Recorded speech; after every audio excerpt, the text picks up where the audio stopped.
the night out right. Panel at the table in that half-dead light. Miss Robin in the middle, calling every shot, directing and producing, till the story runs hot. 1-1 from the city, badge heavy on his chest, towing that law like a wicked chain, spitting facts, no rest. Crimes after dark, we close the night out right. Tear through the lies till the wrong sounds like a fight.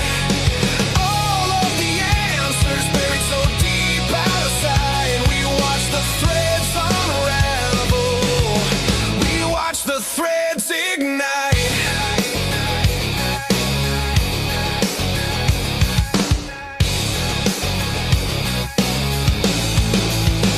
JJ in the corner, state of the deep in his head.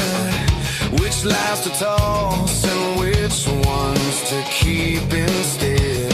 Dago from the cafe says forget about it, leans back, spins his thoughts like a blade cutting holes in the track. Lee at the front, head advocate, steady stare, every word like a warning, every silence a dare. All of them leaning in, clock crawling, eyes bright. Every secret feels louder than the buzzing of the night. Crimes after dark, we close the night out right. Tear through the lies till the wrong sounds like a fight.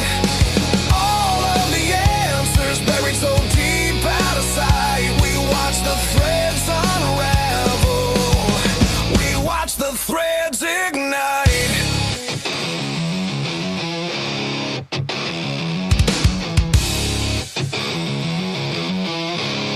You can bury it in paper, you can lock it in a file, but the truth bleeds through, drip by drip, tile by tile. We're dragging it to daylight, name by name, line by line. If you wrote it in the shadows, we'll read it out this time. Yeah.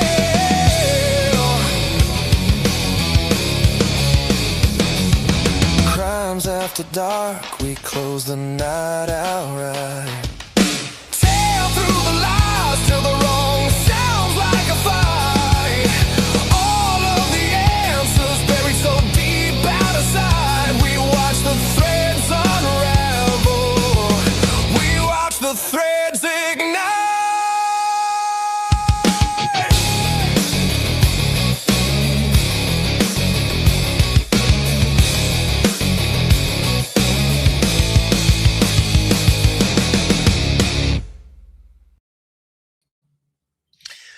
All right, everyone. It is a Crimes After Dark special. Hopefully my microphone is working. I'm pretty sure it is. Okay, so here's the thing. By the way, that music is badass. We introduced it about a week ago, maybe a little bit less. We're going to start rotating it back and forth with the original theme song, just because some of you say, oh no, you retired to the song. It's not retired, it's in rotation.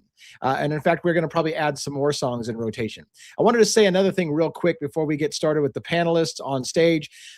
We have a lot of people who are watching from other channels, and I feel this is what's so cool about you guys that watch this show. I feel your conflict of, I don't know who to support. Which side of the stream should I watch? And so some people will watch one stream and then use other devices to go over and watch the other streams, and then like and thumbs up and heart other streams while on our stream or theirs. It's cool. I feel bad for you in a way that you're in that situation, but it's so cool that you guys love the panel so much that you want to spread the love and make sure we're all getting the love. So all I can say about that is we are trying to not be jealous over what side of the equation you're watching. Unfortunately, StreamYard doesn't do a great job integrating all of our chats. So if you're watching one of our channels, you're not seeing the chat of the other channels. We, however, on the panel are seeing all of the chats. So just keep that in mind, regardless of who you're watching. The panelists have an opportunity at least. Now, whether they can, when they're talking and reading and having a conversation, they can read everything. They are seeing all of the chats combined together in our backstage studio.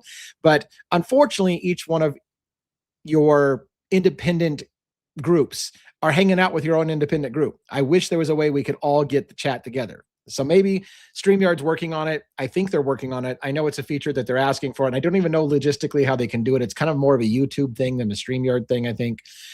We'll see if we can work that out. All right, enough of my yammering. Let's get into the details tonight and bring up our panelists in order as they are backstage, with the exception of one who we always bring up last, so he can say the monologue and get us kicked off for the night.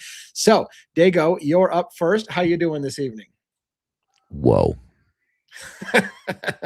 Forget about it. It's good to be here. You. Good to see you guys tonight. Anything special that you did today on your show, your channel, or anything in the news that caught your attention, without getting too long into it, because we'll talk about it more in depth when we get going? But we had a great show tonight. Episode 2 of the Verdict Room Unfiltered. Logan was there, typically unique. Mikey, myself, and our guest was Glitch DNA. Great show. Great questions. Great comments. Just great show. I was very I've heard a lot of good things about Glitch DNA, so yeah. That went well. Yeah, she's awesome. Yeah, that was a great show. I was very pleased with it. Besides that, I didn't get a chance to do much of anything else. Today was my daughter's birthday, so I did that all day, and then this, and now I'm here because I wouldn't miss this for my life. Of course, you know that. So it was great. Very, very cool. Well, happy birthday to your daughter, and glad that you guys got to have some time together. Yes. Yeah, that's very, very cool. You know, I was going to tell you what I'm going to do, but I guess I'll wait till we're all together to tell you about what I did today. Let's bring in Logan from BRONXTALES True Crime. How are you? Hello, good. How are you guys? Whoa. I'm living the dream. Today's show was so good. I absolutely adore Glitch DNA. She gives us so much knowledge and a different perspective, but in a topic that we need that professional perspective. And that's amazing. So valuable. It was great. It was great. Cool. That's very cool. Yeah, that's very cool to hear. Anything else that you did? Did you do anything special on your stream only, or were you just kind of doing Dago's show and the Verdict Room thing? Or yeah, I just did the Verdict Room so far today, and then here tonight. So yeah. Cool. Well, I mean, I guess, you know, 2 different shows in one day is probably enough. You don't need to do like 3. So I guess we'll cut you some slack. True. That's why I didn't do a regular show for my channel today, because I was doing that and this, and I just didn't want to. By the time I got here, I didn't want to have one eye going this way, one going that way, and my tongue hanging out of the corner of my mouth. So I'm like, I'll just leave it at that, and we're good. Well, and you have a birthday girl too. So yeah, my 32-year-old daughter. I can't believe I have a 32-year-old child. That blows my mind. But anyway, that is wild. Moving on. Yeah, I get it. By the way, should I leave this ticker along the bottom talking about you? First of all, I almost don't think you call guests anymore. You guys are kind of like permanent furniture at this point, but maybe we'll have to change the wording. But I did want to make sure, like you said, that sometimes you'll have people on your guys' show that'll sign up to see you, and they're like, what the hell? Why does it say Devil's Advocates everywhere? So this is the way to try to make sure they know, you're going to be here. But I don't know if we need to keep it rolling the entire time. What do you guys think? Should we take it off now that they know that you're on screen, or whatever you're comfortable with, sir. Some people don't like all the motion, so I think I'll take it off just to avoid. Oh my god! Now they forgot who I was. Now something's missing. Oh my god! Damn. Whatever. You gotta ruin everything. I'm gonna bring Robin up on stage next, but I'm telling you, StreamYard hates her, or her computer hates her, because every once in a while she just gets muted when she's talking, and then she's like, it says the host muted me, you're doing it, I'm not doing shit. But we've been working on this for like a month. Like, I don't know what happened. One day StreamYard just started muting her sound. I have no clue what's going on, but let's cross your fingers and see if Robin's gonna be able to talk to us. Hello. I got a wicked echo coming from your side though. Hello. An echo. The echo's gone. So maybe the echo's gone. Oh. So it was at first. Okay. Well, anyway, how's everybody? I'm good. How are you? All right, doing all right. Good to see you guys. What's that? What did you do today? Got ready for the cyclone bomb that's coming tonight here on the East Coast. So what's the statistics? That was our excitement. What's the snow going to be, and what's the temperature going to be on that thing? Yeah, and some cleaning, just the usual weekend type stuff. So can you hear Lee, Robin? Yes. Oh, I asked you a question and you completely went to a different thing. So we went to like, maybe she didn't hear me, but no, that's okay. I'm used to being ignored. It's just, it's a thing. It's whatever. Oh my whatever. God. I'm I was curious. just asking if you knew what the temperature or the snow level was supposed to be. Here in PA, we're supposed to get like 3 to 8 inches, and probably in the like low 30s, maybe high 20s, something like that. But I know other places are going to get hit a lot harder than us. So As that means me always because we stupid get groundhog. bullshit. Right. I'm sick of this weather already. Mhm. All right. Well, we get the pleasure of having JJ from State of the Deep with us tonight. We'll bring him up. We'll bring one up, and then we'll kick the show off officially. What's up, JJ? What's up, everybody? How you guys doing? What's up to the denizens, All right. the meatballs, the believers, and the mods? Bros and hoes, yo. Robin, that storm that you guys are getting, it passed through here a couple of days ago, except we didn't get any bomb cyclone. It got real cold at night, single digits. We got Yeah. about in 2 days. We probably got, I don't know, like maybe 8 inches, which is where I live. That's nothing. Yeah. Right. Yeah. That's about what we're supposed to get here. So not pretty much the same. So which is good. I don't want 2 feet. Not I don't not want 2 any of weeks it. ago there.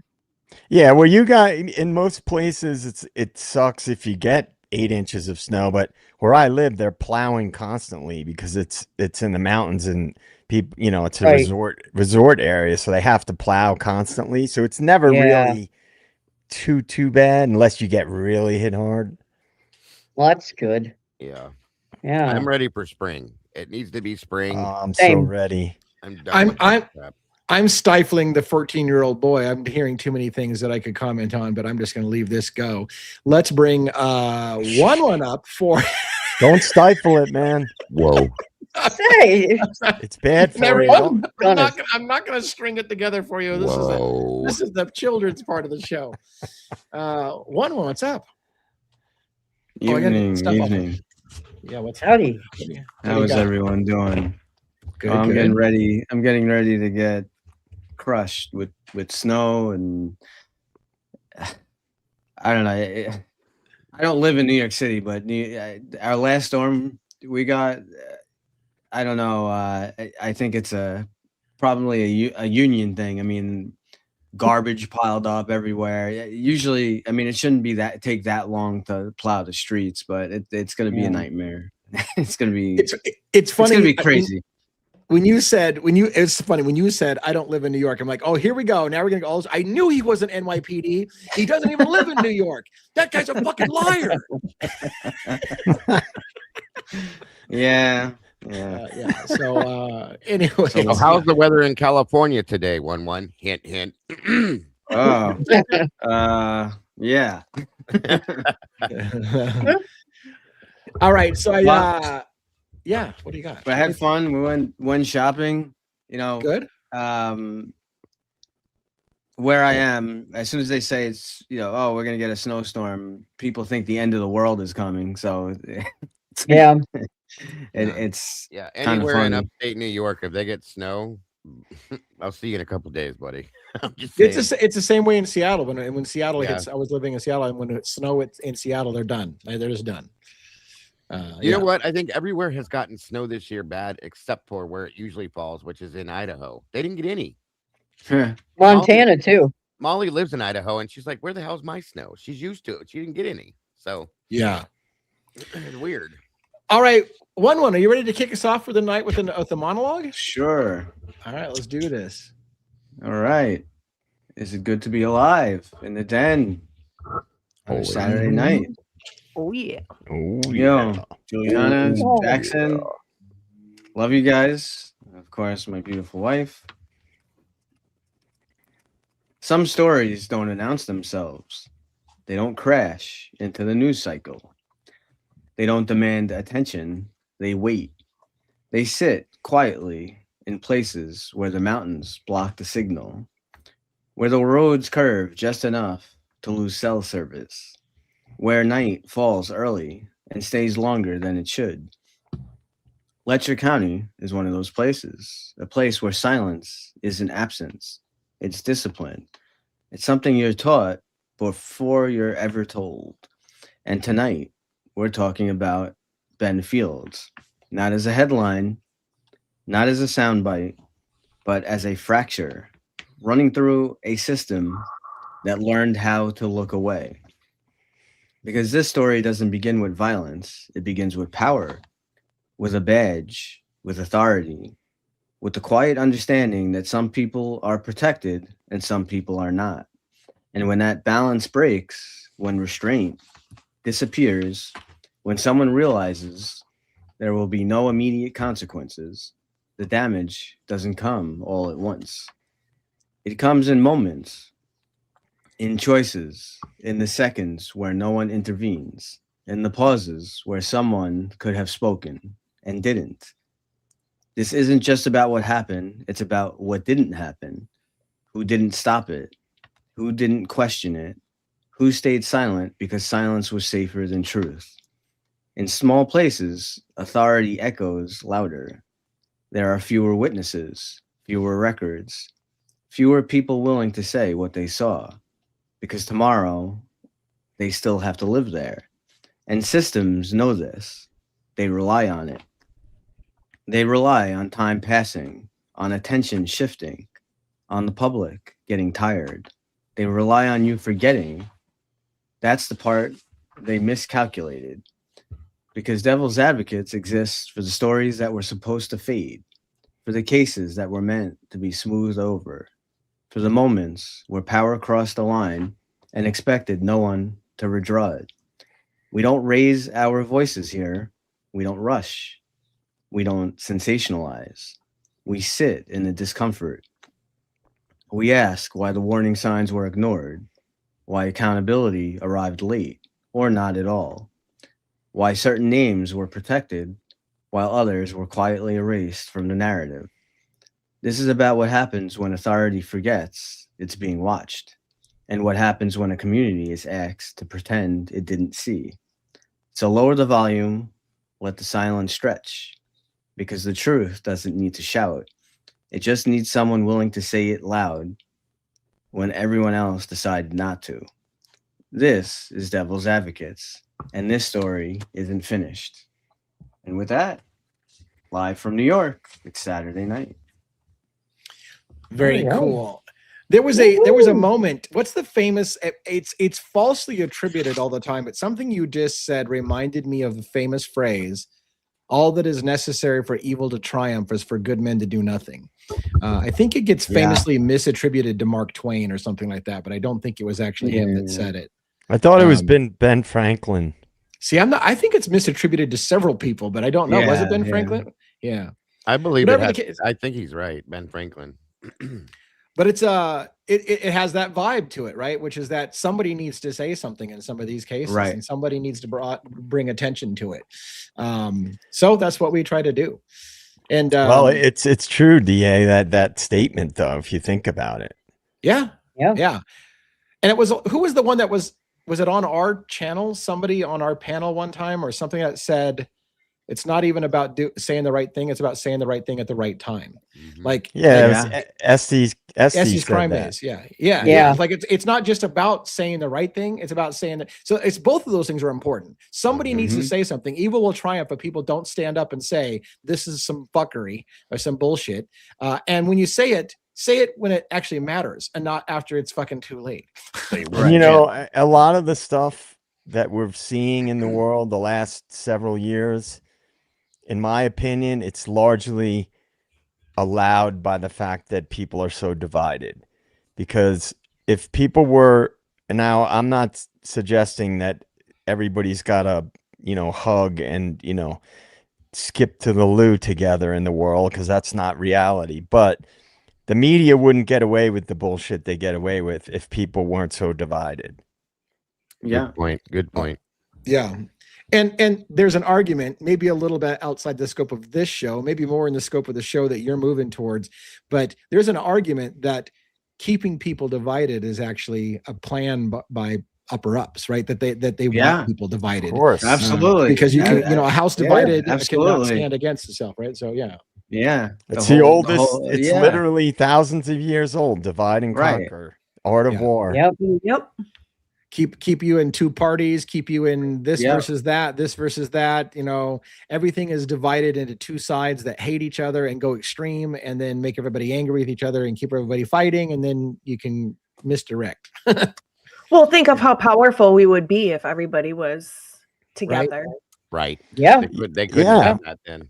I mean, if even a good chunk of people realize it's all bullshit, there's still going to be division, but the amount of division now is unsustainable. Yeah. Mhm.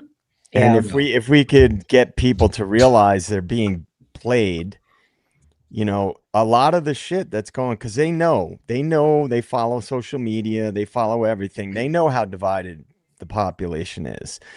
If people would start to unite, that's what the power structure hates more than anything, is they fear a united population more than anything. Could Yep. you guys imagine, like, with that statement that Logan just made, if we all were, almost all of us were in union on something, the power that we actually truly would have? It's Yeah. huge. Oh yeah. It's Definitely. I think it's even bigger than most people realize. Right. Oh yeah. It's I can see so many examples from much further reaching things to the stuff we talk about every night. If people were more in unity, not perfect, but not at each other's throats, they would just say fuck you to the media. Yeah. And people wouldn't Yep. even listen to them. They would, Right. and if the government was trying to screw people like they have been and are continuing to do, people would say, no, we're not doing that. You're not putting me against my neighbor. We're not buying it. Take a hike. Yep. And Agreed. that's why they have to keep us divided, because people can't stay in power unless they can manufacture consent from one side or the other to carry out what they have to carry out or what their plans are. Right. Yes, And again, sir. it's a little deep, but you know, It is. It's very There- deep, and then there could be yeah. foreign countries Go ahead. that literally have bot farms that are designed to do nothing Yeah. but to get Americans hating each other and spend Yeah. the Well, entire time that's getting been the proven. population Yeah. to fight each other so they Right. can take over everything. Yep. Right. Yeah. And We then hate we each have our other own, because and that, right, and then there's a whole. Come on, a whole everybody, thread. let's come A whole together. thread. Yeah. And there's a whole thread with that. You know, the government, our own government. You know, people. I think a lot of people are willing to believe, you know, that all kinds of, you know, weird, whatever fuckery is used against other countries and other nations.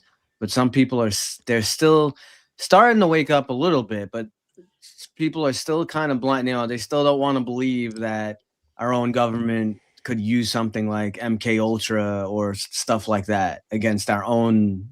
But these things exist. Yeah. And Yeah. and to say nothing of the fact that the technology they have now is exponentially more powerful than what the MK Ultra program started as. Definitely. Right. And you know, most people who don't quite understand like social media and how social media was initiated, who actually started it, how Facebook actually started the internet, all that stuff. Mhm. That stuff was not started for the reasons that we've all been told. And so the social engineering and manipulation that has taken place for many years has been very deliberate and systematic. And sadly, and I feel like there is I mean, we're getting awfully philosophical, but sadly, I think there is somebody mentioned YouTubers being run off. There is a shift. I Mhm. feel there's a shift happening in America where people are losing trust in mainstream media. It has Mhm. traditionally been the case. Mainstream media sets the talking points for the day. They'll tell you how to think about things. Yep. And a lot of people still are in that mode of going to be told how they're supposed to think about a case going in by the media. But more and more people Yeah. are turning to YouTube Yeah. as their source of information instead of mainstream media. And now guess what? 100%. They're questioning the official narrative because they're no longer getting their talking points from the talking heads I mean, at all the major networks. I mean, look at the last presidential election. I mean, it doesn't, whether you like Trump or not, isn't even the issue. Look what he did. He was on he was going on podcasts and stuff every day. Yeah. So Well, and that goes back to what I said. Was it? Yeah, he's the first Maybe a Twitter month? president, right? Just always all over Twitter and everything. Yes. Yeah. I think I said it like it was a couple weeks, at least a few weeks ago, where I said that all the mainstream media reporters have started, not all, but quite a few have started their own YouTube channels out here, which tells me that they're in that direction so that they can try to pull control back of that too. So why do you think Tucker Carlson moved to an online show? Right. Isn't it though? Megyn Kelly, same, you know? Yeah. Isn't it disingenuous for them to create YouTube channels and then simultaneously shit on how YouTube is not a like, I'm going to create a YouTube channel and then I'm going to shit on how YouTubers are out there ruining the story. Yes. But you're now a YouTuber. So well, a lot of the true crime channels, the bigger ones, they're definitely getting paid. Yeah. Oh yeah. Outside sources. Right. To push certain narratives. It happens all the time. There's people on X and all the other platforms that clearly are somehow endorsed. All right. By the way, thank you for I don't know which side got that gift, but one of our panelists or owner of our panelists got that gift straight from the horse's mouth. Thanks for thank you so much for the $5 straight from the horse's mouth. I love it so much. Yeah. I had a point I was gonna make, and fuck if I hope I didn't dismiss it. Yep, pretty sure I dismissed it. Damn it, it was something JJ was saying, and then the money came in, and the money. That's it. So here's the irony. This is the irony. I am so educate yourself, America, and not just America. This is an international audience. Educate yourself on this bullshit. How mainstream media is trying to get the public to think that YouTubers are trying to make money off of people's tragedy. You're making money off of people's tragedy. What a sick bastard that runs this YouTube. You realize mainstream media is making a fuck ton more money than any of us are. And who's paying their bills? Pharmaceutical companies, big banks. Watch the commercial. Who's paying the bills of mainstream media? So I have to say this, fuck off mainstream media with your YouTubers are trying to make money off of people's tragedy. Your commercials are paid commercials for you to pay. And they're oftentimes people that have interests. I'm going to go on a soapbox for interests that are against the American public's best interest. Selling us drugs every single day, showing smiling people, ask for Trulicity, ask for go fuck ya, whatever it is, like you showing smiling happy people so that you can sell your drugs pisses my ass off. All right, I'm done with my soapbox. I fucking love you. I love you. That was great, dude. It's you gotta say it. You gotta speak the truth, DA. That's amen, brother. Amen. I don't know where the hell that came from. I pulled that right out. You, sir. Yes, salute. That was amazing. That's absolutely fact right there. Thank you. Oh shit, that was awesome. Anyways, Amanda, you got to clip that. It just makes me angry. It makes me angry when they talk about us like with our little peanuts, the peanuts that we're making on this channel, like we're profiting off of. Did you say your little penis? Do not. Is that what I heard? Whoa. You may have heard it, but it's not what I said. Have a great night, everybody. Robin, isn't that what it sounded like? Yeah, I think it probably did sound that way. Thank you. Thank you. You can never not worry about laughing at least one time on this show a night, you guys. Not at least one, okay? Oh, that cold was in your testicles? Yes. I had the worst testicle cold you could ever get. You got some shrinkage going on up there, dude? Oh my God. All right, we're a true crime show, for fuck's sake. Let's get back to true crime. That is true crime. It will be a crime. Anyways, I'm not gonna go there. But I want to talk a little bit before we move into any other case about my members only live today. I was covering an interview by Ben Fields. So for those who don't understand the Letcher County case, I will try to be relatively brief. So what the hell did I just come into? Yeah, you came into colossal fuckery, and we just got. We don't know either. Anyway, so Ben Fields was already tried and convicted of rape and sodomy. Now, this is where my tangent's going to go. We have a challenge in this country with words. Words trigger us, right? So if a child is involved, you'll say someone's a pedophile. The child involved might have been a 16-year-old. Pedophilia doesn't apply to a 16-year-old. Neither does it apply. Pedophilia talks about a preference for children, not a molest.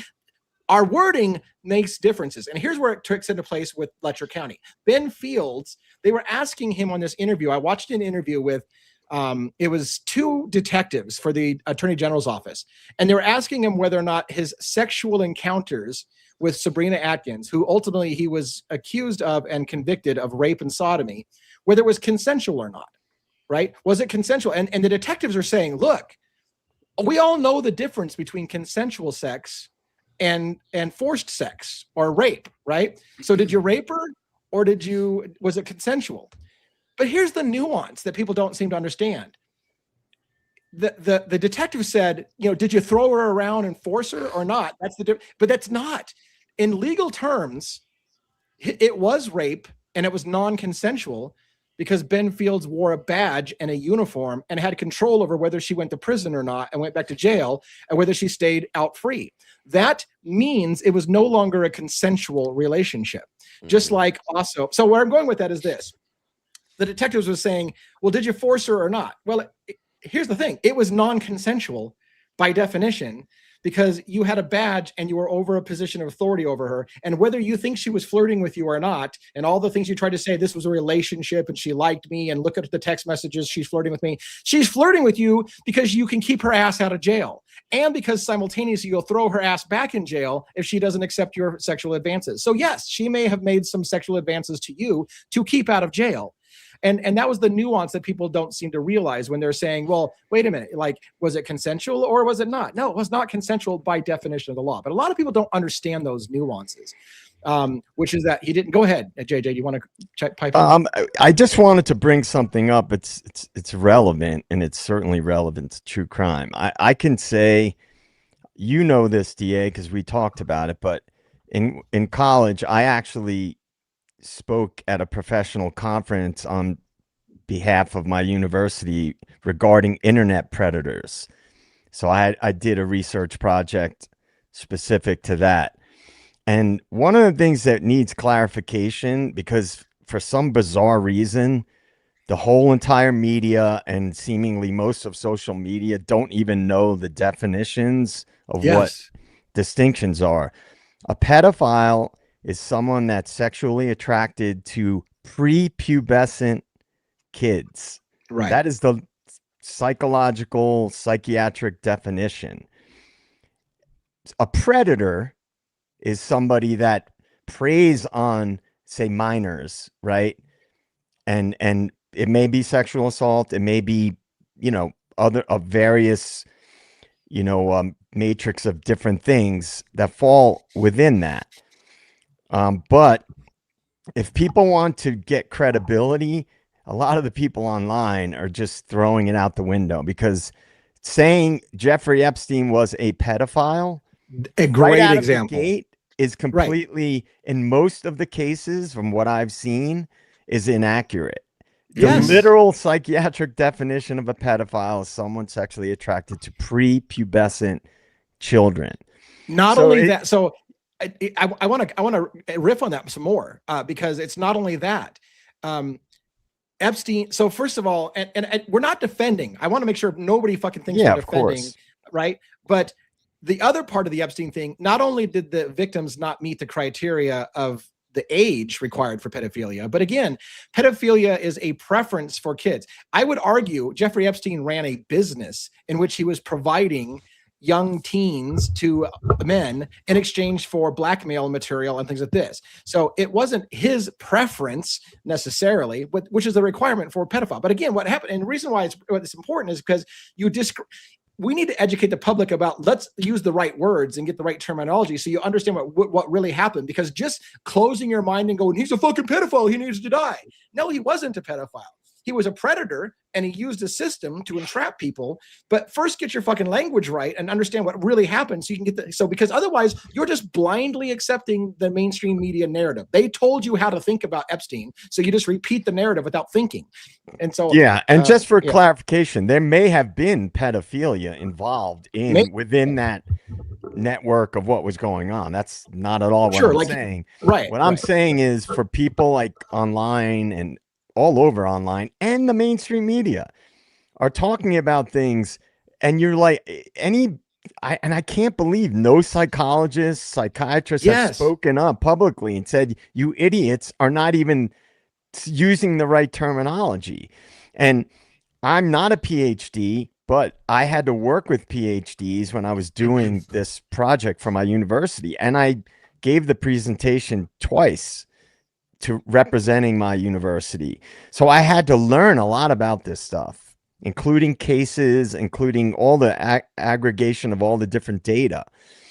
And so it drives me nuts when people that are supposed to have credibility don't even use the proper terminology. Yeah. Well, and that's what bothers me most is mainstream media would repeat the narrative. You know, Jeffrey Epstein, a pedophile, hung himself. Like your mainstream media, you should know what the word means and use the right terminology, because you're teaching people to use words incorrectly. And maybe also, go ahead. Also laws get updated too. Laws change, and laws are different from state to state. So, rape. So I could tell you in New York, just recently, 2024, you guys can look it up, the exact wording. They added forced oral sex or forced anal sex is now considered rape. It was not before. Now it is. So laws get updated, things change, and it's different. It can vary a bit from state to state. So right. And again, to that point, and DA's point as well, these are predators, there's no question about it. There's no doubt about it, and I'm not even questioning that in any way, shape, or form. But it's just when you want to have credibility on a subject, I hear some people talk about it, and I'm like, you guys are idiots. You sound like a moron. You don't even take 5 minutes to look up the actual definition of what pedophilia is. And it just bugs the shit out of me with the mainstream media. Right. And the reason why it bugged me on the Mickey Stein / Ben Fields thing is these detectives, I wasn't entirely sure. And this is where I got into a thing. I talked to some of the victims in Letcher County about my live today. And that was one of the problems is some of the victims saw the interview a little differently than I did, which is they thought like the detectives were trying to help Ben Fields kind of wiggle his way off the worm of what he did. Like, hey, admit to what you did. Don't make it worse by trying to cover it up, kind of thing. What I saw was detectives laying traps for him. They would literally say, hey, look, we're just a couple of cops here. I know what it's like. Guys will be guys. Girls flirt with us. It's hard to resist. If it's consensual, it's consensual. Everybody knows it's okay. And some will see that to say, see, the detectives are ignorant. They think it's okay. No, it wasn't okay. And I think even the detectives knew it wasn't okay, because they ended the interview by saying, by the way, just to clarify, you were in uniform when this happened, right? Well, yeah, I was. And I'm like, see, they know damn well what they're setting up. They're like, you say it's consensual, but you were in uniform. They were luring him. Consensual. They were luring him. Right. So they were baiting him into admitting, like by saying, hey, look, it's okay. She flirted with you. Isn't that right? Yeah. Were you wearing they do that all the time. That's I took it the same way that you did, Lee. I felt they were setting traps. That's there was a few traps they set for him, and it was pretty interesting watching it. But anyways, whatever the case may be, I know that. So later on, by the way, and the girls tell me, well, watch his deposition later. They do kind of spoon feed him questions to let him have easy. And I'll see that. But I can say with that interview, it felt like the detectives simultaneously were trying to trap him into admitting things like, oh, it's okay. Look, she flirted with you, right? And then later on, but you were wearing your uniform, right? and they knew what that would conclude. But sometimes I wondered if they understood the rape thing or whether they were really just baiting him, because they kept saying, like, look, you either forced her or you didn't force her. Did you force her or was it consensual? It was consensual. And some might say they themselves, the detectives, don't understand the difference, that if he was in uniform, it wasn't consensual. It doesn't have to be forced. It doesn't have to be, I pinned you down and threw you against a wall kind of violence, but it would still be non-consensual. And I think the kicker for them that they knew that was at the end when they said, were you wearing a uniform when this happened? Because they know that makes it non-consensual. And ultimately, that's exactly what the jury and the judge said, non-consensual. All right. We should hear from the women, because we're talking about a bunch of sexual crap, and not having women's opinions on it would probably be bad. Yeah, probably. What do you guys think? Tell me what your thoughts are. Well, with the Epstein files in general, I think that a lot of people think just because someone's name is mentioned means they're a pedophile. And that's not how it is at all. Right. It's just people that are kind of following other people's opinions and stuff. But just because the name is mentioned in the Epstein files doesn't mean that person is a pedophile. But I don't know. I think growing up, especially like in movies and mainstream media and stuff, we were taught that grape is an action of somebody, pushing you into a wall and doing all this stuff. And it's very black and white. And that's not what that is. There's many different forms and stuff of grape. And it's just simply somebody wearing a uniform and the female thinking, if I don't submit to this, I'm going to jail, is also great. Yeah.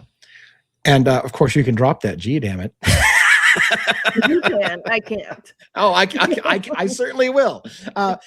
My wife was telling, so go ahead, Robin, what do you have for thoughts on that, by the way? No, I totally agree with Logan. And anytime, someone is in that kind of situation where there's even just the perception that if I don't go along with whatever, whether it's someone in authority, and authority can be different types of people. It doesn't even have to be like an official. It can be a teacher, a Definitely. pastor, a priest, anybody like that. Right. The perception is, oh man, especially for younger folks that are in that situation. And the whole thing is, if I tell, are they going to believe me? If I tell my mom, if I tell my dad, are they going to believe me? Because there are a lot of times when people be like, I would never do that. And the parents believe the adult over their own kid. Yeah. And that's a very sad reality, Well, and in Letcher County's case, that's the problem that even these grown women have, is that people don't believe their stories because they've learned to work the system. Some of them, right? Some of them will learn to work the system, and they realize if they flirt with the cop, then if they get pulled over by a cop, they're more likely to get let go by that cop. So it behooves them to flirt with cops and be extra friendly, because it might buy you off of a drug charge or something like that. So and it's also, it's systemic, right? So what Robin was saying and what you're saying and what Logan was saying, the people in the Epstein files, part of what the real disgusting thing about it is this was a network. There was women trafficked, right? Yeah. So they are in vulnerable positions and they're trafficked. So, all right, you got some wealthy, powerful people that are, creeps, some of them rapists, right? Some of them have certain proclivities, but it's the system that was allowed to be in place for a long time that enabled this shit, which is clearly what's going on in Letcher County. Yeah. It's a systemic problem. And so you have to root out these systemic problems that enable this type of shit to happen. And when there's all this power and money behind it, it makes it all the more difficult. Yeah.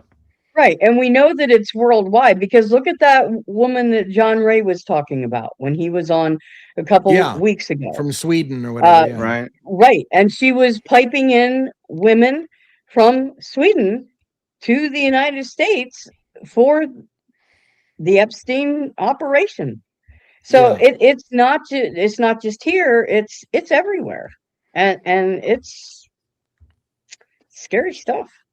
Yeah, it is. It's a systemic problem, and the powerful and the wealthy are so protected from ever getting prosecuted. If you're a Right. billionaire in this world, you're not going to prison. And if you do, it's going to be a slap on the wrist, and you'll probably get out, right? And you'll go to a Well- really cushy, place. You won't serve time like any regular citizen would. And it's just disgusting, man. Because it speaks Yeah. to a much bigger problem. Look how much Well, Diddy and it's not got away with it. I'm sorry. Right. Sorry, Robin. Right. Oh no, I was just gonna say with Ben Steins, he spent what, 6 months in jail? That was it. Fields. Yeah. Yeah. Or Yeah, who Ben else Fields. did? I do. You're doing what I I'm did. I see I'm combining people. Oh my Dry God. eyes. Yeah. Yeah. Well, How did yeah, Diddy got away with a bunch of stuff too. yeah. I mean, and look at Matt. Mhm. Look at what just happened with. Look what happened with Maxine. yeah, She got a right. whole. She got moved to a different location now. She's got a nice cushy cell. It's why. I'm going to ask a question that I hope I can articulate this. In Ben Field's case, I want to ask how you feel about whether or not how do I explain this? Is it a good thing or a bad thing that juries don't get to see the full picture? They only get to see what's allowed into the courtroom. And let me give you an example from Ben Field's case. In Ben Field's first criminal trial, they used text messages from a female, Sabrina Atkins, flirting with this deputy as proof that it was a relationship. Look, she flirts with them. She talks about wanting sex from them. She brought it on herself. It's consensual. It's a relationship. Ultimately, they concluded that was not a consensual relationship because of his position of authority. We've covered all that.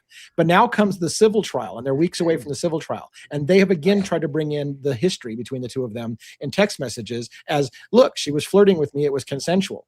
And the counter argument from her team was, it was inappropriate the first time to bring it up. It's inappropriate again. Now, I ask you this. We know that because he was in uniform, it was non-consensual. But should the jury never know? Should the jury never know that she flirted with them and sent pictures and maybe topless photos or without her top off because it's quote unquote legally irrelevant? Or should the jury have all the facts to decide if they think it's relevant? Well, because maybe somebody in the jury would be like, well, she did kind of flirt with them. Like, at what point do we defend this system that much of what gets into the court system, gets into trial, isn't the full story? The juries aren't deciding on the full story of what really happened. They're only deciding on what was allowed to be presented, and so it's a double-edged sword. Like, you know what I'm saying? Like, this is the question. Like, is it better for the jury to have everything and then decide for themselves what was relevant or not, or is it okay that we pre-trial rule some things out or inadmissible, and we're not going to talk about that because it'll taint the jury, but maybe it should have tainted? Like, what do you guys feel about that? I have two things to say, if I can, real fast. Somebody said, why am I not posting comments when people pay? I haven't seen anything come through. No, I haven't either. I saw one person say my comments aren't showing up, and I don't know, but I saw that comment. My comments aren't showing up, but I saw that comment saying my comments aren't showing up. So I don't know. We did get a $9.99 super chat, and it says, has anyone on the panel actually read the Epstein files? For you all to say he was not a pedo is not only misinformation, but incredibly dangerous. It's shocking and disappointing y'all would say that. Insane. I don't know. Maybe they're talking about that one. We just explained why the definition is not accurate. And yet somebody still... Yeah, and so cool. I'm glad that they gave money. I feel bad, but we literally explained it is an incorrect definition. It's so I don't know. That didn't come from my side. So I clarified that I am not saying that there was no pedophilia involved in the Epstein files. What I said was, when referring to particular instances in the case on the mainstream media and a lot of people online, they were using the wrong terminology. I just to be clear, you guys all heard me. I specifically said that I was not saying that there was no pedophilia. Right. I was saying that when they are referring to specific things within the Right. Epstein files, they were using the wrong terminology. And not only that, and again, I'm not defending I mean, I feel like we're on a slippery slope. I'm not defending Epstein, but I think the youngest victim that he was accused of was something like 14, which again does not fall into the realm of pedophilia. So I don't know like how somebody can come at me and say, you're dangerous for not saying he's a pedophile. Like he didn't even have a victim that was under the age of, I think, 14, maybe 12. And even then wouldn't fall into the definition, wouldn't fall under the So it's a word we use because, and this is my bitch. It's a word we use because it makes people angry. People hate pedophiles, and so if you label somebody a pedophile, they hate them already. Right, it's a way to prejudice people against somebody without whether it's accurate or not. You just you drop the word, and all of a sudden everybody hates the guy. And it has a very again, I'm not defending his actions. Yeah, it has a very specific definition. If it's used to accuse someone or someone is kind of charged with a certain thing, it has. Unfortunately, like the English language, people use words wrongly all the time. Right. And if you're supposed to be a journalist, right. You That's the thing. should If you're know a journalist, the difference. Yes. Now, anybody that could thought I was pretty clear when I explained it, is that if you want to have credibility, and I said these are predators, there are some pedophiles, it's a trafficking operation. But if you are going to speak about a specific topic that has very specific things that have been studied, right? I have the DSM-5 sitting right here. I could read the definitions if people want. So I was just making a point that a lot, like you're supposed to be people who have journalistic integrity and knowledge. Well, when you speak about something, you sound like a moron when you can't even break it down and explain it properly to people. Yeah, and that's in reference to mainstream media reporters. Yeah, right. So, yeah. And that's my bitch. Like again, I feel super bad because I know some people are just going to take this whole show and say all we did is defend pedophiles all night long. But that's the thing, Joe. Like mainstream media, if they educated the public, people wouldn't be making these mistakes. But the public continues to make the mistakes because mainstream media is not educating the public on the proper use of the words. They could easily solve this and say, well, technically this is but they never do. They don't correct it. They allow the lies. Right. And look, language to continue. I think you should fucking hang all those scumbags. Okay. Just to be clear. Okay. Nobody's fucking been, I've been on that case for a while. But I was just trying to, if you want to speak about things, you have to, especially things that have a very specific, psychiatric definition, you have to at least know what you're talking about. Yeah. I'm not a quote unquote journalist, and I'm not a PhD, yet I know the difference. I did study this stuff in college. So anybody who's misinterpreting what we're saying, you're being very broad strokes. You're not listening to what we're really trying to say. It's the same thing when we bring up any of the autopsy stuff that comes down. Like when whatever it was, like a week ago, there was a very specific reason when we were covering, the different experts, why in the beginning I went over the definition of what they were using as blood spatter and different terminology. So you may have an understanding. I know what blood spatter is. I know what cast off is. So it doesn't matter if you may think you know what cast off is, but you have to know what is they're writing a report that's being used, a legal report that's being used for a case. What are the experts? What is the definition that they are going by? All right, real quick, we've got a couple of donations flying in, and I don't want to let them go too far behind. So thank you, Stephen, for that. I appreciate that very much, brother. Oops. And legendary, your test worked. Thank you for that. And to respond to Maria's comment, that one showed up on Bronx Tales side of things for that one from the horse's mouth. Yes. Thank you from the horse's mouth. I appreciate that. Also, Kawanda sent another super chat, 199, that says the youngest was not 14. What the hell or what the heck? And then another one for $4.99. Thank you. I appreciate it. It says, JJ, you're doing exactly what you're preaching. You don't know what you're talking about. You clearly haven't read the files. Awful. I have a PhD, by the way. Again, I don't- specifically said, so this person is not, they want to lump everything together. I specifically said, and everybody heard me, I am not saying there was no pedophilia involved in any of the Epstein files. So I don't know where this person's coming from. You know, whatever. Yeah. They want to be Yeah. outraged about something, but some people just don't want to listen to what you say. Listen, Yeah. listen. Yeah, listen. Well, I'll tell you this. This is showing what I was afraid of. When we talk about this topic, people lose their minds and they can't anytime you involve these topics, people start getting really upset because they feel a They certain way do. Well, words and people then get people get very emotional, but you have to listen to what someone is saying. Listen to the people get very passionate about some of these some of the topics. So you gotta listen to the words that someone is saying. yeah.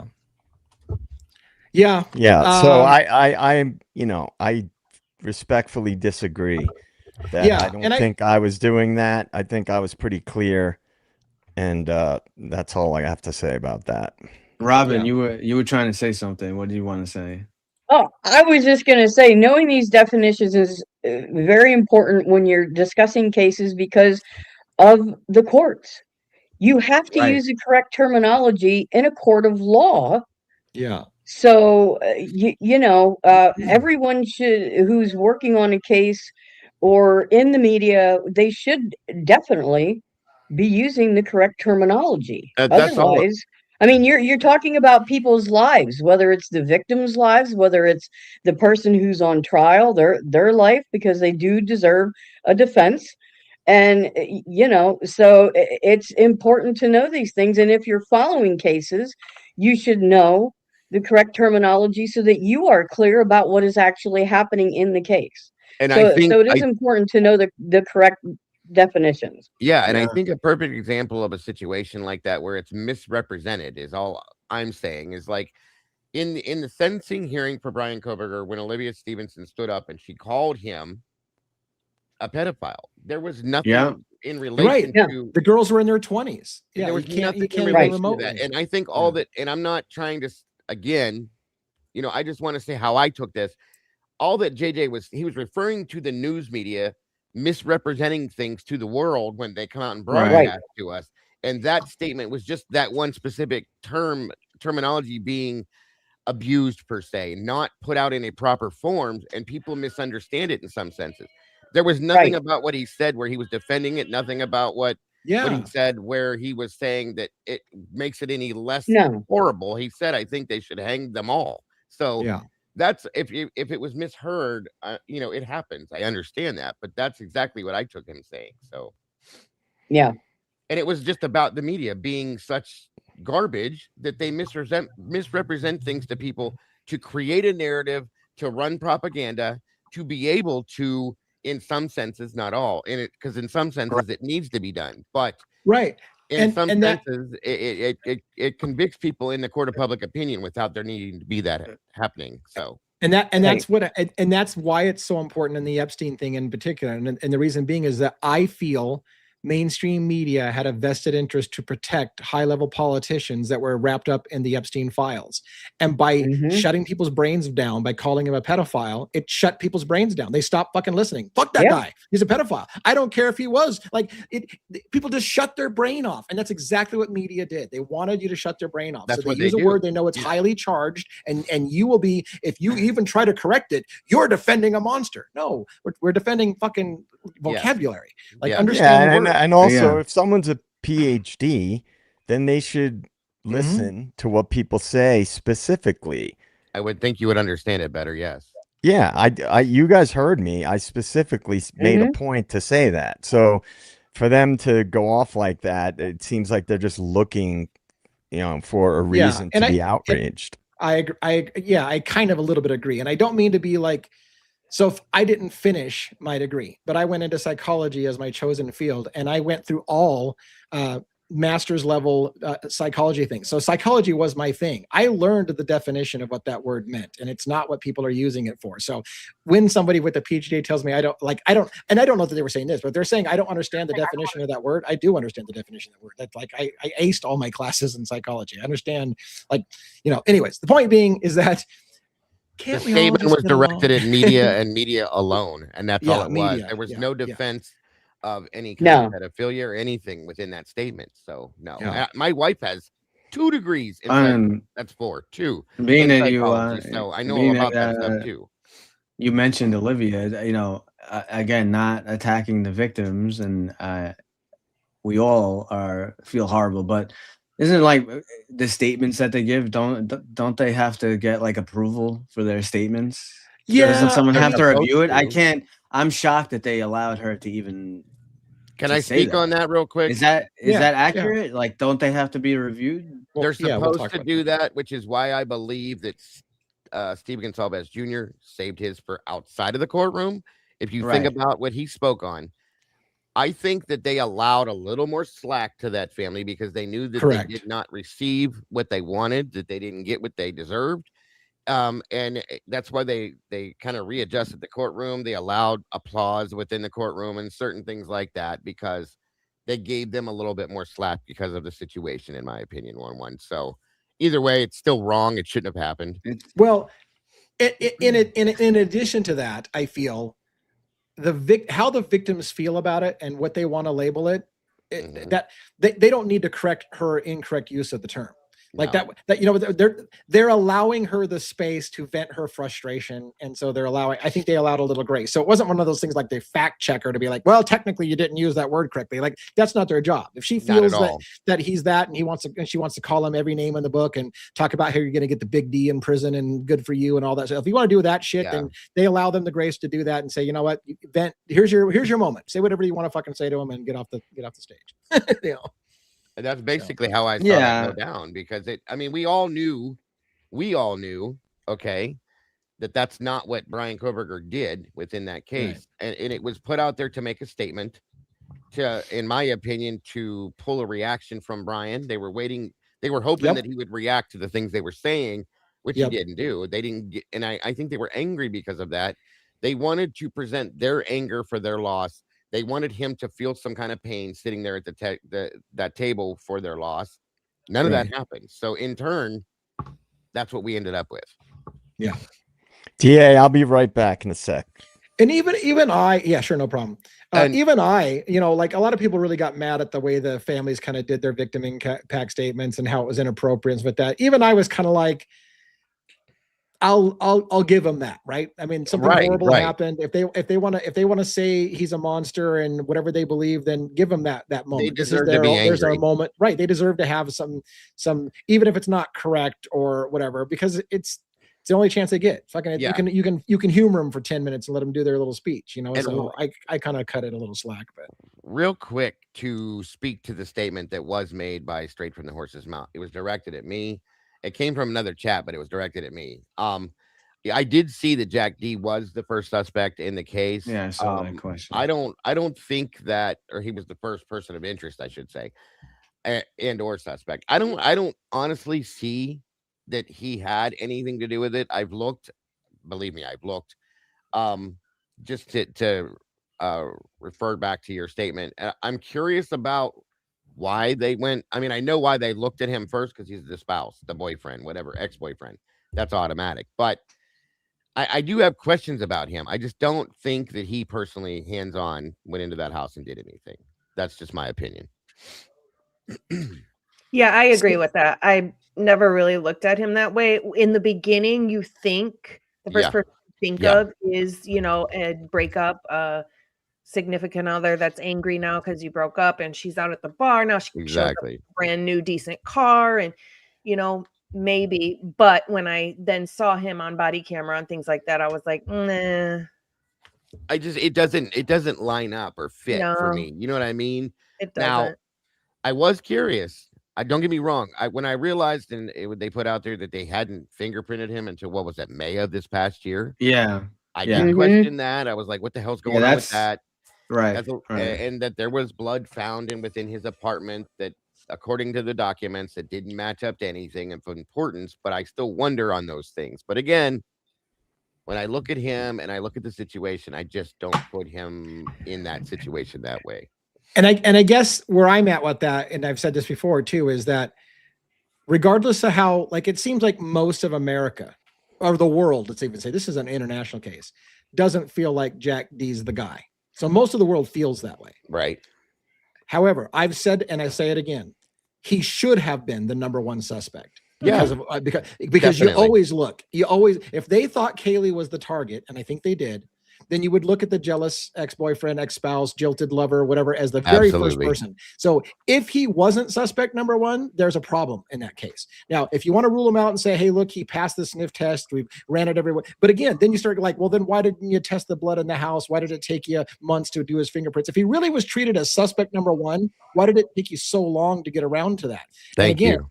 I say Steve Gonzalez said certain people were ruled out too early. I see signs of Steve Gonzalez not trusting Jack DeCoeur. He forced him to strip down and show that he didn't have wounds, so he didn't trust him. So I'm not the only asshole who thought Jack DeCoeur should have been primary suspect number one. Now, if when you now like, hey, he's innocent, he couldn't have done it. That's great. I mean, maybe, but it should have been. He should have been suspect. Yes, and let me say something else too, real quick.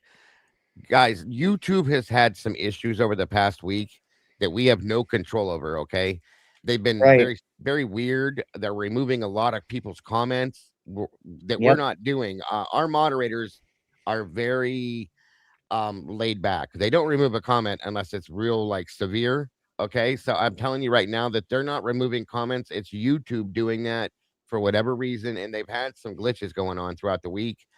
They were shut down for a period of time. They're having this problem, that problem. So understand, I deeply apologize for, I think we all do, for any issues you may be having, but it's not us. It is YouTube having their issues, guys. So my apologies. I would also guess by the nature of our conversation tonight, which has been really, really sketchy adult conversations, right? That might be getting flagged by censors and bots, right? Because if somebody's saying something with the words that are like, they're like, oh, this show's going off the rails. They're talking about, so maybe it's even worse right now because of the subject matter. But they're very critical about certain statements that people make. They remove more comments than they leave sometimes. My mods told me about a show that we had earlier in the week where they were taking everything out. So they have bots, guys. Remember that. They're not human. They're not perfect. They're going to make mistakes too. So that's probably what's going on. Well, yeah, I agree with you, Dago, that I think Steve G definitely was super suspect of Jack D. You can see when they did that special vigil or whatever, that special ceremony at the campus, up wherever the stage it was, at the church, and when they walked off stage, and you see how Steve G looks when Jack D is on stage with them, and you see the way he looks at him. Yeah, you see it. You could see it. Yeah, and he kind of walked his family, like put his arm around his family and walked away from him. And I don't know what that was all about, but I do remember seeing that. And yet at some point, somebody apparently convinced him that either he had passed all the sniff test or it wasn't in his best interest to continue to push that narrative, one of the two. And so they moved away from that, and that is what it is. So, well, it could be one of those, definitely one of those for sure. So. Did any of you have a chance to read much of the WSU lawsuit papers that kind of got filed today about the jurisdiction issues and stuff? I didn't see any of it. No, I read. No, it's like it's 22. I put it back. It's backstage. I didn't even know they dropped it. Yeah, so I put it there. I only read the first page of one of two documents, and the gist of the first page was the families or the attorneys for the families are fighting the move of the jurisdiction to Eastern Washington. They said, no, the appropriate venue is Western Washington where we filed it, and they're fighting the move and say it's inappropriate. So they filed like a 50-page or maybe it was a 20-page document saying it was inappropriate to move. And so they're fighting back. And I don't know, when I started to read their argument, I couldn't understand the argument, just like doing a quick read and not diving into every nuance. Like, what I'll tell you this is it sent off my bullshit detector. Like, why are they fighting it being moved to where it should be, which is where all the victims and all the people and everybody that's going to be interviewed and everybody's going to have to go to court is all in Eastern Washington. Why would they even fight that? And so that tells me there's a reason. So now I'm curious. Why don't they want it moved to where it should be? One of the reasons they gave, they list a whole bunch of stuff. One of them, they say that it's easier to fly into Seattle airport, that there's more flights and stuff. It is cheaper probably to fly into Seattle than Moscow Airport. Yeah. You know, the jury pool. There you go.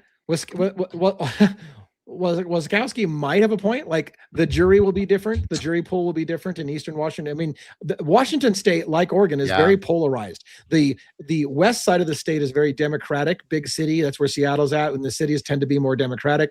The east side of the states tend to be more Republican and more rural and churchy and whatever. But you would think that would serve them better to have it in a jury pool with more Christian, conservative, angry at sex offenders kind of thing than the liberal city. So that doesn't make entire sense to me, but it is an interesting observation. There is one thing I did see, Lee, within that seemed kind of interesting, that the witnesses that they have listed for this include Bryan Kohberger's names. That their witness list has Bryan listed as one of their possible witnesses. He's in there. I thought that was kind of interesting. So I'm trying to read this question. DA or anyone, did WSU sign or decide or fire Bryan after his work that semester was done for Christmas? And if so, I'd like to know the date on the paper. So I think I understand the basic question. Bryan Kohberger was working as a teaching assistant. He got money for that. They had reprimanded him a few times for things, but after he had left with his father to go back to back east, at some point, Dago's saying no. At some point, they filed. My understanding is, I'm sorry to interrupt. I didn't mean to, but my understanding is that Bryan was not terminated as a teaching assistant until he was arrested. So he was coming back from Pennsylvania to go back to work as a TA because he had done the whole, what do we call the probationary plan they put him on, or whatever the hell it was. So that never happened until his name, or he was arrested, and then after that is when he was terminated. So and that's where I was going with it, which is that he left with his job intact, and every indication was that he was going to come back expecting to still have his job. They at some point, and that's my point I was going to make. Was it at the point that they already determined he was the lead suspect that they decided to terminate him? Because they're trying to make the basis, look, we fired him because we knew he was a problem before you ever identified him as a killer, kind of thing. And I would say it's the other way around. They had knew he was identified as the killer, and then they fired him, kind of thing. So it is which came first, the chicken or the egg. Does anybody else have any on our panel have the actual timing of when that letter came in? I know it was after he left. He left already, went back home before they wrote the letter firing him from the program. But I have it buried somewhere. I don't know the exact date, and I'm sorry I interrupted you. I didn't mean to. I thought that was no worries. Direction. So no, that's good. He left his computer, his TV, a bunch of other shit in his apartment. He was coming back, you guys. So absolutely, if you're terminated, you're not going to leave all that stuff. So no, I'm asking a question real quick. No, he would have boxed it up and shipped it. Right. So according to this, and this may not be accurate, this is a quick study, a quick question. Bryan Kohberger was terminated from his teaching position on December 19th. So for date wise, that's after the date that FBI identified Bryan Kohberger for the lead suspect, and then he was fired by the universities. That may make a difference for some people. So again, I don't even think that's the date that he got the paperwork on it, because I don't think so either. I don't think it came till way after that. Yeah.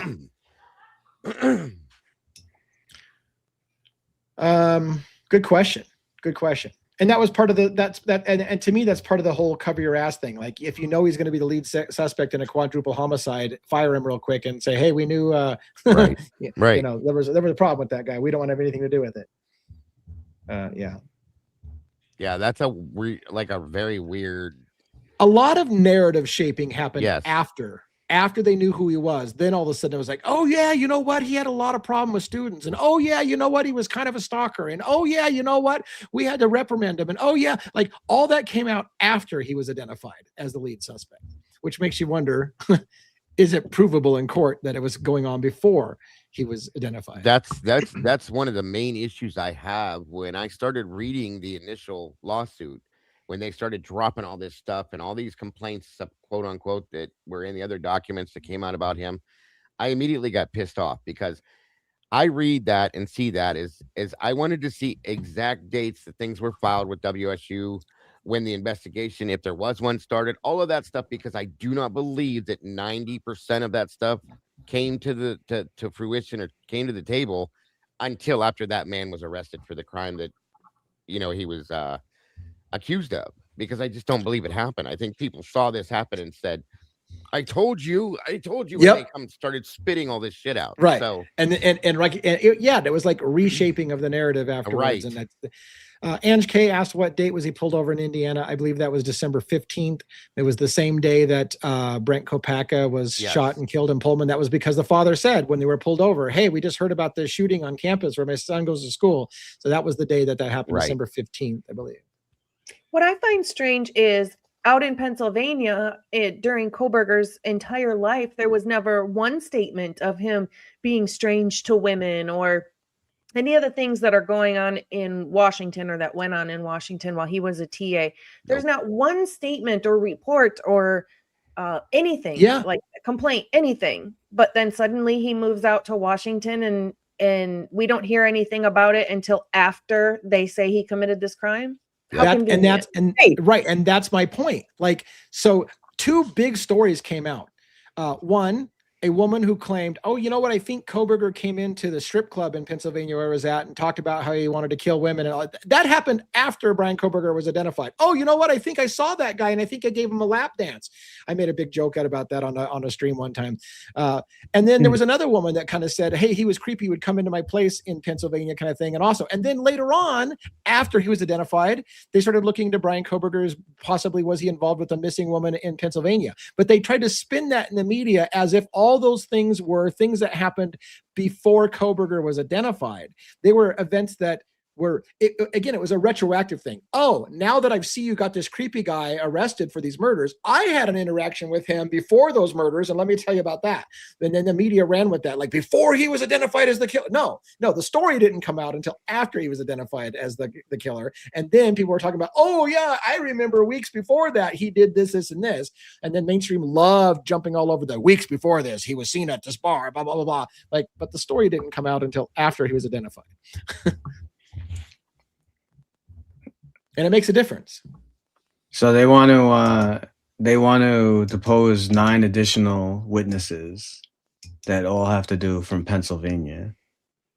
The family does? Yeah. So they want, right. So in addition to, they say there's 69 witnesses identified on the list plaintiffs provided to the state in November 2025. 32 reside in the Eastern District and 37 reside outside of the Eastern District. So the 9 additional witnesses in Pennsylvania, it's Kohberger's family, mother, father, and sister. I was going to say, that's going to be someone. A school administrator that removed Kohberger from a trade school program due to complaints from female students. Kohberger's criminology professor at DeSales University.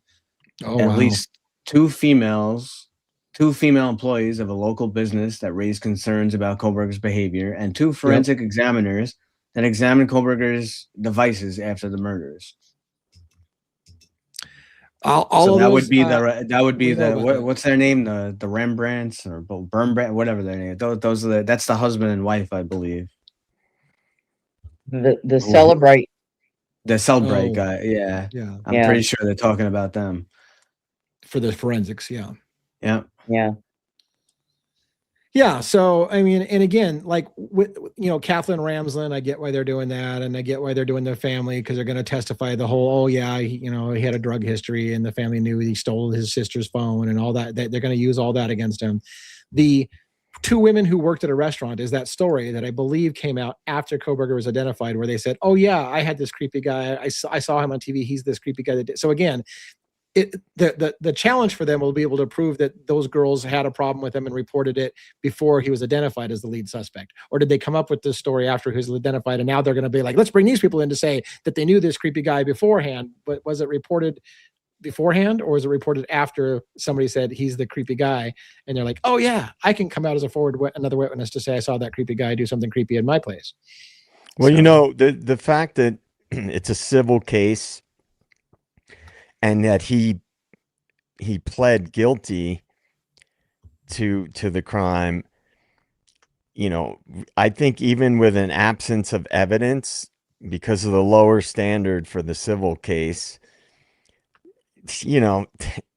even though there might be a lot of inconsistencies and maybe not the strongest evidence about all that stuff, they could still win the case because it's, a lower standard. Plus he pled guilty. Right. So any juror is going to know that he pled guilty in the thing. So in the criminal case.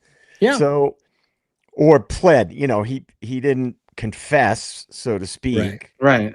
He took a plea deal. But he took a plea deal. Yeah. So he didn't plead guilty from the start. He took a plea deal. But I think that regardless, even if a lot of that information you guys are just going through is bullshit, a jury would likely still convict him, unless that what a lot of people have talked about is that if more things come out to show inconsistency in the actual evidence that was presented in the criminal case. Well, JJ, I think you're right. I think he'll be found. Because I believe the Ron and the custody queens that were on with Dago, Ron was talking about. So remember, a civil case, it's only the preponderance of evidence. So you really only have to have 51%. Yeah. Over 49%. Instead of beyond reasonable doubt. Yeah. I agree with you 100%. He will be found guilty in this. Well, yeah, not him. Unless. But I mean, he'll be found. It'll be found. No, that's what I meant to say. Yeah, they'll be fine. They'll be found liable, unless there is some kind of there is a deposition from someone like Cy Ray or something that factually proves without a doubt 100% that he could not have done the crime. Well, let's keep in mind something. I want to clarify, because maybe I'm misunderstanding, or you're misunderstanding, or somebody's misunderstanding. The lawsuit isn't going to be about whether Koberger did it or not. The lawsuit is really about could WSU have stopped it if they had followed their own procedures, because they've conceded. WSU has conceded that Brian Koberger did the murders. What they're being sued over is you should have seen it coming, and if you had followed your own procedures, you could have stopped it. So and they're claiming that they did. Right. But if they depose Cy Ray and he says that Koberger, because he hasn't even been able to speak. So if he can factually prove without a doubt that BK wasn't even there, I think that would be enough to prove to a jury that BK shouldn't.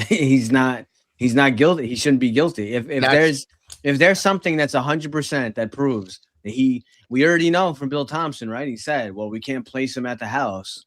We can place him near the house.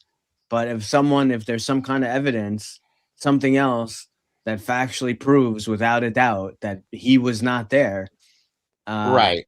But they're not liable then. The problem is with that is that's why I don't think that they're going to be bringing him forth, because like DA said, they're saying, although we do know that Brian did this, which they have to say because he took a plea deal. We all know that. Right. Correct. Even they're saying now it could be something that would pop up later on. And they're like, surprise, guess what we have? Here's this and this. Yeah. And that takes him completely out of the picture. But I don't think that's their direct approach at this moment. And what I was really trying to the point, I guess, that I didn't do a great job of making is that, let's just say he didn't take a plea deal, and let's say he got exonerated, he was acquitted. They could still have filed a civil suit if there's enough evidence Oh yeah, to show that he was Mhm. definitely, responsible. of So course. the fact Yeah, that OJ, right? he took the OJ's plea the main deal, case. then it's going to make a jury on behalf of the plaintiffs more likely to side with them, because if the school, even though they can prove that or show evidence that they had they did the right thing, and there would have been no way for them to prevent anything from happening, a jury can still side with the plaintiff based on the fact that he took a plea deal. It's just psychologically that's just human behavior. They might still, even though the case may be weak against WSU. Mhm. Well, and I want to get to the Cy Ray Yeah. question that's here on the screen, but I want to say one more thing about the WSU thing. If they get evidence that more than one person did the crime, their out is to say we couldn't have stopped this crime because Right. it wasn't just Brian Koberger. It was him and somebody else. And therefore, even if we had stopped Koberger, it still would have happened because other people would have killed those people in the house, right? So they have a vested interest to say it wasn't Koberger and Koberger alone, because even if we had stopped him, even if we had somehow been able to magically predict that he was about to do this, other people were involved and it still would have gone through. So you can't hold us accountable for something Right. that was, like, because the families are trying to say it was preventable. It was a preventable murder. It could have been stopped. And so if WSU can prove it couldn't have been stopped because Koberger didn't do it alone, and there was other people and they would have gotten killed anyways, then that's an out for them as well. And all WSU has to do is if any complaints were filed beforehand, okay, about Brian Koberger, they take this based on the wording that I read from them. They take the Title IX situation very serious, and all they have to show is documentation that they approached Brian, had a conversation, they tried to deal with the situation the way their laws or whatever tells them to do. That's it. That defends them in that aspect, because then how would they have any idea he would do this then? How would they Right. have any idea that he was this person when it was all dealt with per se, moved on? You know what I mean? So Right. that's their defense in that aspect, unless they're going, which I think they're going deeper with it, and they're going to completely clear their name, in my opinion, if they can. That's what I think they're trying to do. Here's So the thing, though. We've got okay, it's a small town, right? But we've got, within a matter of just a few years, we have at least 5 reports of 5 different people running around either stabbing people, Mm-hmm. committing these crimes and people dying, threatening people with a knife, saying they're going to kill people. The night before, somebody breaks into another girl's apartment and stands over her with a knife in a black mask. What are the odds of this? Or are these actually more connected than we know or think? Could it be the same person?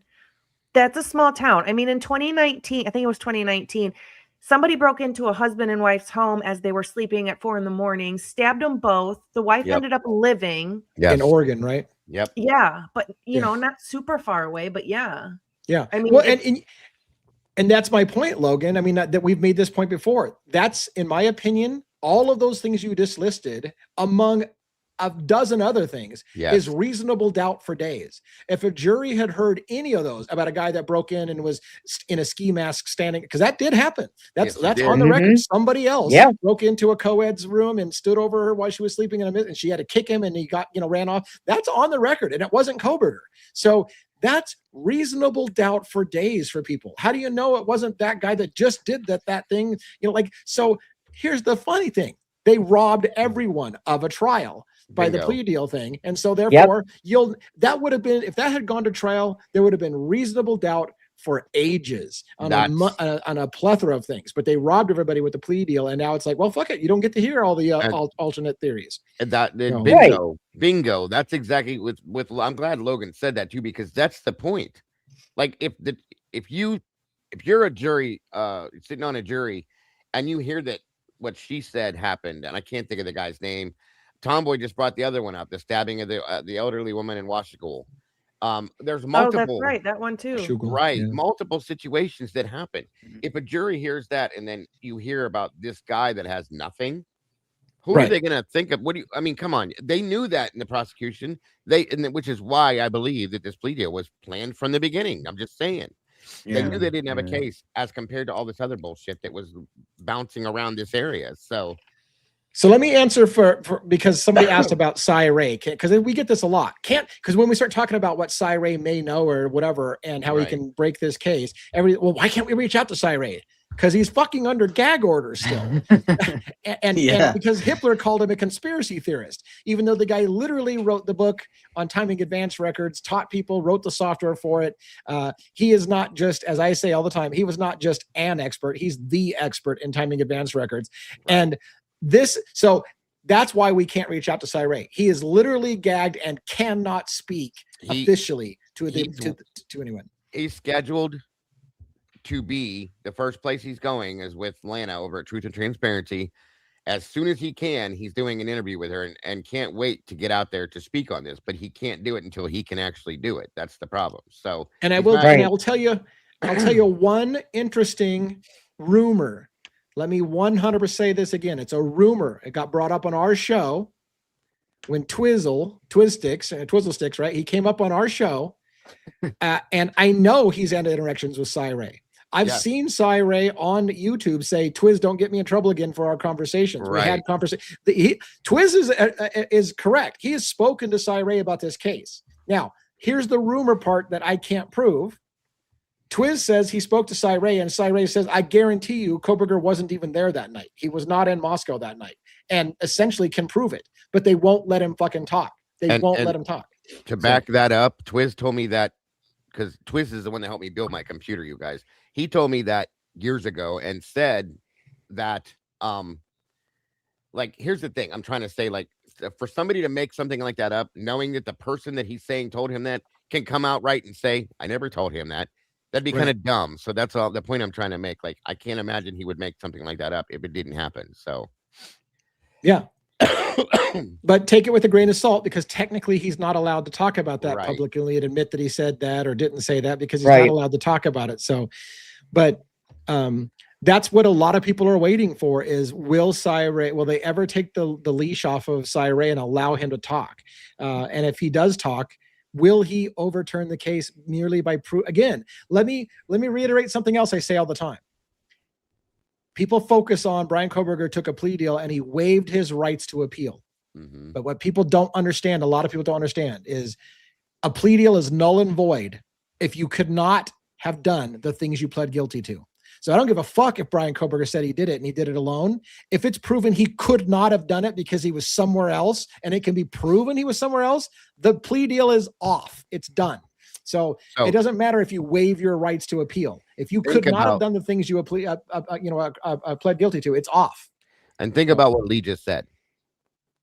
Everybody said, "Oh my God, why did he take this deal? Why did he do this? Why did he do that?" Think about what Lee just said. If Brian Koberger and or his attorneys knew that at some point in time, this man can come forward and prove a point that he was here, he couldn't have been there at that same time, and here's the proof. Guess what? It means that that's void. It never happened. It doesn't exist. And that would be a very comfortable way to give your team the time to do this kind of shit, to prove this kind of shit, when you can't get a continuance, when you can't get anything handed to you from the, I love what you just added, Dago. I love what you just added, because think about this. You don't think Ann Taylor talked to Cy Ray about what exactly Cy Ray knows? Ann Taylor knows exactly what Cy Ray knows and how he feels about it. So you're right. If Cy told her, "Look, put me on the stand and I'll prove to you Koberger couldn't have done it," and she was planning on it, but Hitler said, "Nope, he's a conspiracy theory. We don't need to hear from him," then there may have come a time when she said, "Well, look, same thing you just said. Your plea deal, you can say whatever you want, but that plea deal is null and void as soon as they allow Cy Ray to talk." Because as soon as he says that you couldn't have been there, you could have said you fucking did whatever the hell you want. It's off. So maybe there was a part where they just said, "You know what, go ahead and plead guilty," because 100%. This guy's, as soon as they talk, you're out. That's where my mind has been since this happened, because of that. And I'm going to say one more thing, and then I promise you I'll shut up for a minute. Think about what Hitler did to Cy Ray. Think about what Hitler said about Cy Ray. This man has 30 plus years experience in this field. He created this field. He's got a reputation that is his life. It's Yeah. based on his life, folks, his career, all of it. Do you not think he's going to come forward to defend himself at some point when he has the option to correct what that Of judge course. said? In my opinion, I absolutely at some point. So, Well, one thing I waiting wanted to mention is that we all, I think, speculate that there's some kind of a cover up at play. I think most of us probably would agree with that. Well, what are the reasons that law enforcement, whether it be local or federal or whatever, would either frame somebody or cover things up? Well, it's because they are trying, they may be implicated in some way. And I'm not saying direct involvement. Let's say that a CI, just for example, just for a theory, that they had been working with was the one who was guilty. Yeah. Now, I would say, playing devil's advocates with myself, well, how could the feds allow that to be covered up? But if they would go to the lengths of, if they were involved in some operations in the area and there were CIs, and one of the CIs, which we know how they get CIs, typically not angels in many cases, they're people who got busted for something. And if they, and just like the discussion of a potential CI within the house, they don't want that to get out, that a CI that they were working with was involved in crimes. On the one hand, on the other hand, that a CI that they were working with was murdered because of that. So I just try to look at, if we look at it and it looks like a cover up, then why? What are the reasons why they're covering up? Why all the lies? Why all the inconsistencies? Well, it's because they're trying to hide something they don't want the public to know about, them and the school, right? The school, it may be a student, and the school does not want it to come out that a potential CI was guilty of a quadruple homicide. And the book Especially that Framed, which we talk about, Especially the contract. the book Framed we talk about, and Brent Turvey, the forensic specialist, both said that law enforcement will sometimes implicate the wrong person on purpose to protect their CI. They don't want to burn their CI. And so they've been, it's happened before where law enforcement will prosecute the wrong guy, knowing it's the wrong person, to protect their CI. So what do you, Robin and Logan, because you've both have been real quiet. What do you guys think about this whole, what we've been talking about? But where do you even start with some of this? Frankly, I don't know how his restraint is just incredible to me. And I know he has to, and he he can't break that silence, but I can only imagine his level of frustration. And I think that's why they are keeping him silent, is because they know as soon as he does talk, it is going to prove Brian innocent. I firmly believe that. I've believed it from the beginning, and it's the only reason he's being silenced. And I don't. How long can they actually keep isn't it like 99 years or something like that? That's the $1 million question. How long can they keep him silenced? Yeah. And how long? I mean, when he gets to be 90, I'd be like, heck with it. I'm saying my piece. And what are they going to do to him at that point? They'll just say it's the ramblings of an old man. That's why they wait till he's 90. Yeah. Yeah. Did you have a comment? But I'm just saying, no. I just I certainly hope they lift the gag way before that. I mean, we deserve to know the truth. And this whole national security stuff. I mean, okay, yes, sometimes there are reasons to do that, of course, but in this case, I don't know. I don't know. Don't forget to unmute yourself, Logan, when you talk, because you started to talk and you were muted. I was. Well, I think that there are still a lot of people saying, well, how come Brian Koberger isn't standing up and screaming from the rooftop or defending himself? I didn't do this. I mean, look, Doesn't do any good. Cy Ray isn't even speaking, although I know he has the gag order or whatever, but Brian Koberger is not going to speak either on a case, especially if he wants to file an appeal or do anything with his case, which I think is coming up. Yep. Just my opinion though.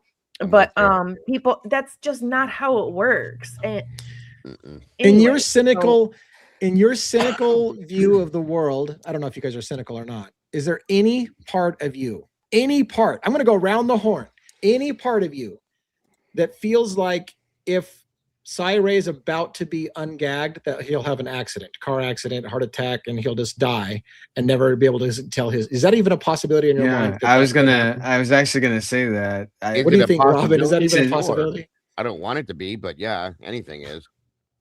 I think that Cy Ray is smart enough to know how to protect himself. He's been around this industry for years. I think he knows, listen, if I go to speak when I'm allowed to speak, and he said he's going to, he told Lana right on, I watched we watched the video with him and Lana when they were doing a live, and he said, I will come on your show first and I will talk. So he knows how to put contingency plans into play. So yeah. I know that they may try, but I'm sure that he has contingency plans in place for just such a reason. And real quick, before we go around the horn with this and get everybody's opinion on that question, Critic Rick was like, don't jinx it by saying that shit. And it's funny because I'm the opposite. It's by saying that hopefully they won't pull that shit, right? It's like, if they realize that people will be like, gee, it would be awfully fucking convenient for you, wouldn't it, if he had a car accident? Maybe we're not going to buy that bullshit. So, what do you think? Is that crazy conspiracy, or is there a possibility that somebody that could overturn a major conviction could just have an accident and not testify? How many times have we seen shit like that happen? Yeah. It wouldn't be the first time that someone... I'm surprised we haven't seen it more in this case, honestly. Exactly. Yeah. And maybe, to play devil's advocate, the reason why we haven't seen it, because maybe it happened the way they said it did. I think he's being watched by other entities to protect him in some aspect as well, because there's things that are listen, all you got to do is read his affidavit. The statement that he makes in the very last paragraph of that affidavit says it all to me, that in those 35 plus years or whatever years it was that he saw this, he's never, or that he's been doing what he's doing, he's never ever seen such, I can't think exact words, but to me it read absolute purposeful misinformation. Fuckery. Yeah, basically. Yeah. You're talking about Cy Ray, right? And and let's not forget, you started to say it. Cy Ray, I believe, has testified on behalf of the prosecution like over 500 times in his career, and never once until now was going to step forward on behalf of the defense.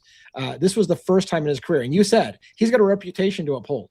You think Cy Ray didn't take it seriously when he decided that he was going to come on and speak on behalf of Brian Koberger to say this is bullshit for the first time in his life going on? So it means something. That guy had a reputation to uphold, and he had been an expert witness in hundreds of cases, and he was going to come forward and change that track record of always being on the prosecution side for the first time in his life. Yeah, and thank you, Aquarian. Real quick, I heard Dago say Robin and Logan a while ago, but I was in another room and I thought he said Ron Logan. I thought nope, not today. Thank you so much for that, Aquarian. God bless. I appreciate you very much, but not today. Way to segue into Delphi. Right. All right. Yeah, let's just sorry, I just wanted to get Logan officially and Jay to kind of answer. Do you guys think that's possible, this whole, or is that just crazy conspiracy theory, the idea that Cy Ray could be in trouble if he's going to, before he testifies? Or I know Logan went blank, so she may not be. The few things that I think about in that particular case, in that example you're giving, number one, when people are backed into a corner, they're dangerous. So if there was corruption, or worse, more direct involvement, then, and that was at risk of, because what happens if Koberger gets acquitted, then that means you have to figure out who did it, right? And things would have to come out. And so Oh boy, we got to Nope, deal nope, with that nope, nope, person nope. again. And so people love outrage. And so I just think that maybe it's even as far as Koberger knew that if he didn't plead guilty, his life was in jeopardy, right? Maybe the people, other peripheral people that know more, are afraid that their lives might be in danger. So, do I think it's possible that Cy Ray bringing forth information that would open up a whole other can of worms would put him at risk? Absolutely. Because if there is a bigger picture involved in this, which I believe there is, then these people are dangerous. And if they've covered up as much as they have, who knows what else they're capable of. All right, real quick, we're not going to talk about this, but real quick, I do want to say this. Let me address this real quick. We're not going to talk about it right now. Here's the thing. I'm going to address this in my fireside chat. So I will read to you what he did and what the definition is, so that you can get it clear. That's all I gotta say about that. I'm not going to spend any more time anymore, unfortunately. And I feel bad because the person's donating money to be heard, and I get that, and I feel bad for it. But we're going around and around in circles. One of the things I've learned is when you just keep saying the same thing over and over again, and we say no, it's not, and you say yes, it is, and I say no, it's not, and you say yes, it is. That's the end of that conversation. We've gone back and forth too many times. But for the benefit of other people, I will address it so that I can explain to everybody the legal definitions of these things so you can understand. So anyways, I apologize for that. Like I said, we appreciate donations and support, and I realize that you paid for that question. But again, it's a circular thing. We've already addressed it a couple times. You're coming back with the same answer. It's yes, you did, no, you didn't, yes, you did, and that's not going to get us anywhere, unfortunately, tonight. All right. We got about 15 minutes. You guys want anything that we didn't talk about? Somebody brought up Delphi briefly. We haven't talked about Delphi for a while. Yeah. No, I was going to say something that Logan and I both heard today from Glitch. I thought was quite an interesting statement, but it was about Idaho. So, well, you can talk about Idaho. And is there? Yeah. It was just a real quick thing that. Remember when she said, Logan, about how other countries and other areas besides the United States, they don't do what we do here. They don't investigate. They don't screw things up like that. It's everywhere else. They do it the right way, but here. So I just thought that was a very interesting statement, in my opinion. I didn't really get to hear what you thought of it, but I thought that was real interesting to put out to the rest of you guys too, because it's just why why here? Why do we have to do it like that? Why doesn't everybody else not do it but us? Well, there's a lot of, so it's to the judge's discretion whether he thinks that the DNA is the touch DNA or trace DNA should be let in or not, and he should hear the arguments of why. And I don't think really that was done how it should have been done in this case. I think he's not knowledgeable about DNA, and he thinks if there's DNA, that means the person was there. But the thing is was he there at the time of the crime? There's a whole difference there. To your point, Logan, Hitler very, very clearly had the attitude. DNA is DNA every day of the week and twice on Sunday. In his mind, he had decided at that moment Koberger was guilty. They have DNA, and that's DNA is DNA and he never even anticipated the idea that maybe the DNA got there a different way, or maybe it was manipulated, or maybe he just literally was like, look, don't they have DNA? DNA is DNA every day of the week and twice on Sunday. Case closed in Hitler's mind. Yeah, and that's, as a judge, I agree with, that's very generic. That should not be a thought process for a judge, in my opinion. I'm sorry, but that's just crazy to me. I think it's corruption. Sending 5 memberships. We have 5 new turtles. I appreciate you so much. Sorry, go ahead, JJ. I just think that there's, in my opinion, clearly corruption in this case. And corruption happens. How many cases do we know of judges being corrupt? There's many. Judges railroading kids for profit, things like that. I mean, it's like just because somebody's a judge doesn't mean they're above corruption. No. And so in this case, I've seen a lot of things that indicate corruption to me based on what I've seen. So who knows? I mean, there's probably things going on behind the scenes that probably wouldn't shock us, but would be pretty bad if we found out about them, or if we ever do find out about them. And a lot of times it takes a long time for that kind of stuff to bubble up to the surface. And real quick, I want to say to your point about the whole, like, you kind of, I think you were alluding to Cash for Kids scandal in Pennsylvania, where the judges got busted for literally helping throw charges at juveniles to get them into the system because there was money. They were getting a money kickback by throwing kids in the juvenile system. I want to say, without getting too deep, and we'll do it maybe another night, that same shit, the kind of Cash for Kids thing, was happening in Letcher County. They were throwing kids into the system and trapping people in that system from as children, and it was very, to me, there's a lot of similarities to the Cash for Kids scandal going on in that county as well. But and the bigger part of that is for-profit prisons. So that's everything in our world now is being monetized, things that shouldn't be monetized, so that powerful people can profit off of things that they shouldn't be profiting off of, because everybody's fucking corrupt. It's allowed to happen. You know, everybody's on the take all the way up the ladder. Yeah. All right, let's do our close for the evening, and we'll do Dago, Logan, JJ, 11, Robin, and then myself for close. So Dago, what do you got for closing thoughts for the evening? Thank you guys again, as always, so very much for joining us. Always a great conversation.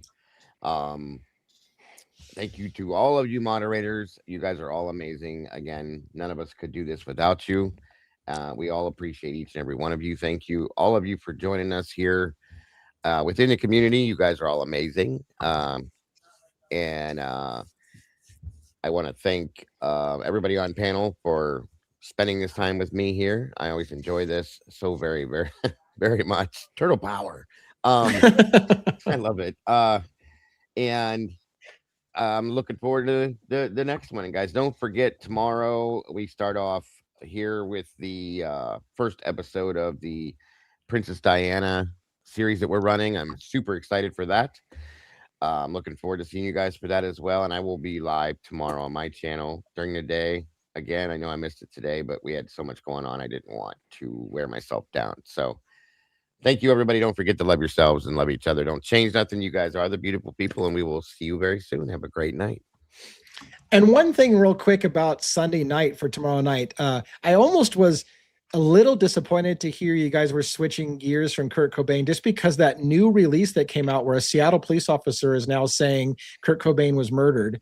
And I was like, holy shit, like, you guys were all over this talking about it for like the last month, and all of a sudden it's like new bombshell, Seattle cop saying Cobain was murdered. And I'm like, no, we covered shit. Not just not just a Seattle cop. It's a former captain that actually worked on the investigation. So we can always do updates on it without fail. Sure. As you may need to. All right, Logan, what do you got for closing thoughts for the evening? Thank you so much for all the supers. I appreciate all of you very much. Thank you to mods and everybody for showing up for us and always being here to support us. We love you guys very, very much. Do something nice for yourself today. Be kind, but more importantly, be kind to your animals. Bye, guys. All right, thank you so much. JJ, any closing thoughts? Yeah. Wow. Interesting night. Yeah, thank you to the advocates, as always. Thank you to the denizens, the meatballs, the believers, and the awesome mods. Always a good time, always good discussion, even when it gets heated. That's okay. It's all right for things to get heated. Yeah. It's, you know, not everybody has to agree, and everybody has their opinion. So things get heated. That's just reality. That's life, and you shouldn't avoid it. I mean, I restrained myself. I'm getting better about doing that, because I can be very opinionated, and I've learned to hold back sometimes. But you live and learn. So Anyway, thank you again, everybody, and I'll see you guys soon. Awesome. Thank you so much. Yeah, tonight was a little stressful at times. I felt like I opened up a can of worms that I probably, in retrospect, I wished I wouldn't have started us out with that. That became pretty dicey. Yeah, what do you got, Logan? Thank you, Conspiraling. Just sent a $49.99 super sticker. Says, stay strong, trust your tuition, be aware of red flags, that's stay it? smart, be loud, don't jump on their wagon. We appreciate you so much. I missed it. Where the hell was that one at? What? It just came through just now. All right. Again, man. boy. I'm sorry. I'm gonna have to say it. I don't think that person's a PhD because No, different person. That was a different Oh, person. yeah. Okay. All right, let's get off the show before they crucify me. Oh boy. Wait, did I let one say goodnight? No. Oh shit! How about you? I mean, you got any words? I do. He's got a movie quote. Yeah, thanks to yeah, everyone. yeah. I got kind of a long one, so I'll just say thanks everyone for coming, and I will see you tomorrow. So since I have a long quote, I won't go on. All right, ready? Mm-hmm. Mm-hmm. I probably won't even have to say the whole quote, but you'll probably get it. All right. Kind of two people talking, just so you know, back and forth.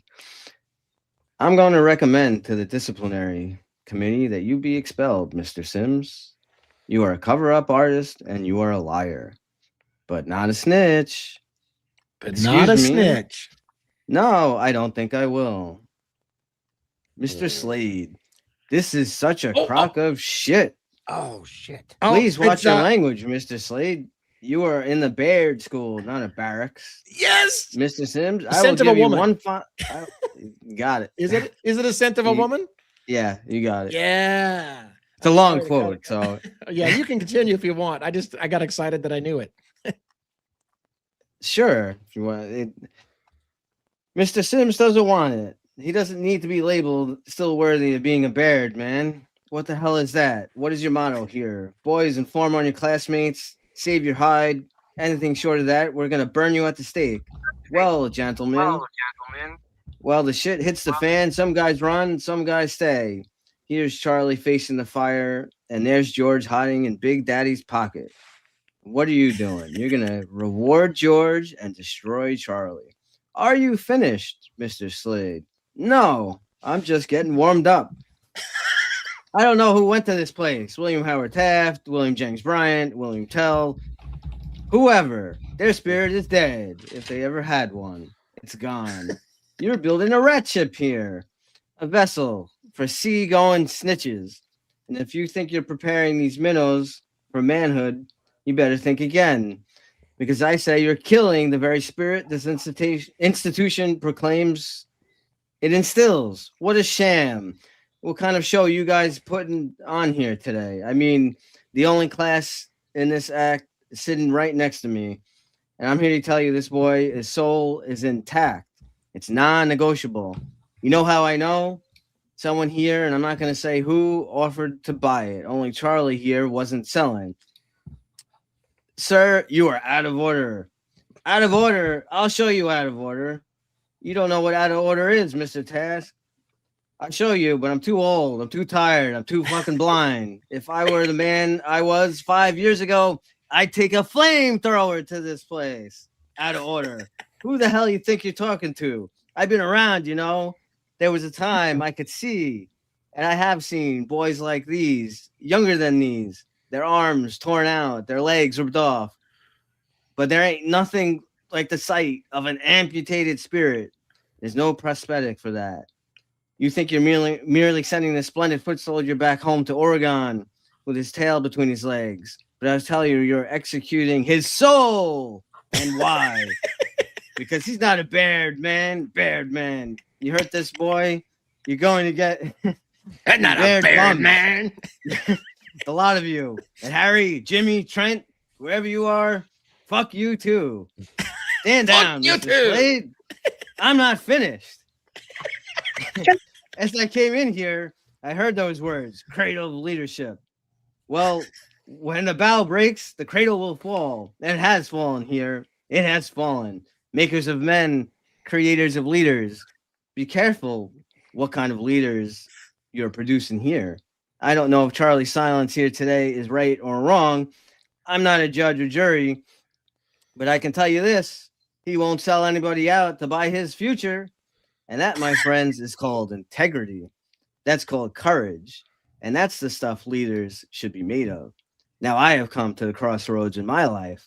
I always knew what the right path was. Without exception, I knew, but I never took it. You know why? It was too damn hard. Now, here's Charlie. He's come to the crossroads. He's chosen a path. It's the right path. It's a path made of principle that leads to character. Let him continue on his journey. You hold this boy's future in your hands, committee. It's a valuable future. Believe me. Don't destroy it. Protect it. Embrace it. It's going to make you proud one day. I promise you. Are you auditioning for the sequel? That script reading was read by one. One didn't tell us he had a casting director watching. Right. Yeah. It's I Robin. heard. Did you? Logan has no idea who it probably is, but did you guys hear Al Pacino in his voice when he was doing that? Yes, Bad I man. did. Fuck you. Yeah, I know a woman. If I wasn't so damn blind, I'd kick your ass. Yeah, I love. I was movie, envisioning the whole thing as he was doing it. It was great. Right.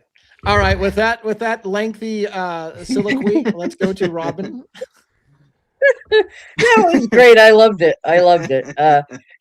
You must have done a little bit of theater or something in prior years. But anyway, so thank you for the entertainment, one. And thank you to everyone for coming out. And as I always say, we love you just as much on the replay crew as we do when you come out live. So we appreciate all the support of all three communities, from the wonderful, our viewers, for the mods who are just indispensable.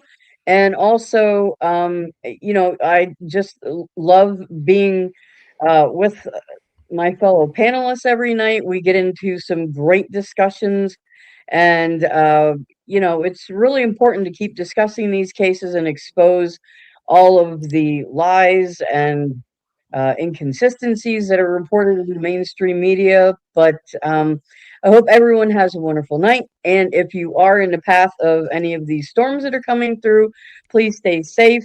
Stay off the roads if you don't have to be on them. And I hope everyone has a wonderful evening.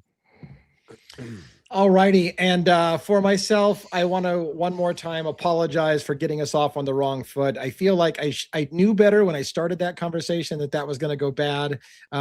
However, having said that, I will address some of my thoughts on it further in the fireside chat. If you want to hear, if you care to hear my explanation, if you don't care to hear my explanation, that's fine. But there were some other questions that came up as well. A question, at least from Foxy, that I saw in the chat that I want to address. So there's other people's comments that I want to address as well on different topics. So I plan on doing a fireside chat, which is where I take some of those comments that I have longer things to say about than I want to say on the show. Thank you all for coming. I'm sorry that I got a little bit emotional and tense there for a while. Hopefully everybody can realize that every night is going to sometimes something's not going to go right. That was probably one of the things that didn't go super well. But anyways, for what it's worth, thank you so much for listening. Check out the panel tomorrow on the Sunday night special without me, so I don't say anything stupid and lead us off on a fucking wrong direction like I did tonight. You can catch that show tomorrow where they start talking about Princess Diana and other things. And then I will be back on Monday night, 6 p.m. Pacific Standard Time. So make sure you catch tomorrow's show, 6 p.m. Pacific Standard Time. I'm running it all together. And then also I'll be back on Monday. In the meantime, sometime either tomorrow morning or Monday morning, I'll have that fireside chat where I address some of these more controversial things that came up tonight in a little bit more polished and emotion-free, if I can, way. Thank you for listening. Everybody have a great night. Good night, everybody. Good night, everybody. Good night. Good night.